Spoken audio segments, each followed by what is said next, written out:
ಬೆಳಗಾವಿಯ DCC bank ನಿರ್ದೇಶಕ ಸ್ಥಾನಕ್ಕೆ ಚುನಾವಣಾ ಕಣದಿಂದ ಹಿಂದೆ ಸರಿದಿದ್ದ ಎಂಎಲ್ಸಿ ಚನ್ನರಾಜ್ ಹಟ್ಟಿಹೊಳಿ ಕೊನೆಯ ಕ್ಷಣದಲ್ಲಿ ಎಂಟ್ರಿಯಾಗಿದ್ದಾರೆ. ಸಚಿವೆ ಲಕ್ಷ್ಮೀ ಹೆಬ್ಬಾಳ್ಕರ್ ಸಹೋದರ ಚನ್ನರಾಜ್ ಹಟ್ಟಿಹೊಳಿ ಎಂಟ್ರಿಯನ್ನು ಕೊಟ್ಟಿದ್ದಾರೆ. ಡಿಸಿಸಿ ಬ್ಯಾಂಕ್ ನಿರ್ದೇಶಕ ಸ್ಥಾನಕ್ಕೆ ನಾಮಪತ್ರ ಸಲ್ಲಿಸಿದ್ದಂತಹ ಚನ್ನರಾಜ್ ಹಟ್ಟಿಹೊಳಿ ವಿವಿಧ ಸಂಘ ಸಂಸ್ಥೆಗಳ ಪ್ರತಿನಿಧಿ, ಸಹಕಾರಿ ಸಂಘಗಳ ಕ್ಷೇತ್ರಕ್ಕೆ ನಾಮಪತ್ರವನ್ನು ಸಲ್ಲಿಕೆ ಮಾಡಿದ್ದಾರೆ. ಈ ಹಿಂದೆ ಖಾನಾಪುರದಿಂದ ಸ್ಪರ್ಧೆ ಮಾಡುವುದಾಗಿ ಹೇಳಿದ್ದಂಥ ಚನ್ನರಾಜ್ ಹಟ್ಟಿಹೊಳಿ ಅವರು ಸತೀಶ್ ಜಾರಕಿಹೊಳಿ ಮನವೊಲಿಕೆ ಹಿನ್ನೆಲೆ ಚುನಾವಣಾ ಕಣದಿಂದ ಹಿಂದೆ ಸರಿದಿದ್ರು ಎಂದು ಹೇಳಿಕೊಂಡಿದ್ರು.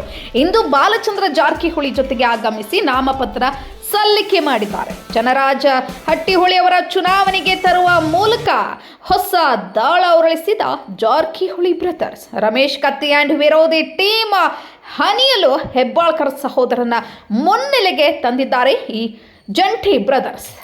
ಬೆಳಗಾಂನಿಂದ ನಿಮಗೆ ಭಾಳ ಅದ ಕುತೂಹಲಿತು ಎಲ್ಲ ಕೇಳ್ತಿದ್ರೆ ರಾಹುಲ್ ಜಾರಕಿಹೊಳಿ ಸ್ಪರ್ಧೆ ಮಾಡತ್ತಾರೆ, ಅದರ್ಸಿಂದ ಚನ್ನರಾಜ್ ಹಟ್ಟಿಹೊಳಿ ಸ್ಪರ್ಧೆ ಮಾಡತ್ತಾರೆ. ಈಗೆಲ್ಲನೂ ನಾವು ಮೊದಲು ಅನ್ಕೊಂಡಂಗೆ ಮಾಡಿದ್ದೀರಿ. ಆದರೆ ಅದರ್ಸದ ಒಂದು ನಿಮಗೆ ತಮ್ಮ ಮಾಧ್ಯಮ ಮುಖಾಂತರ ಕ್ಲಾರಿಫೈ ಮಾಡ್ತೀನಿ. ಸುಮಾರು 6 ಜನ ಆಕಾಂಕ್ಷಿ ಇದ್ದಾರೆ ಅದ್ರೊಳಗೆ.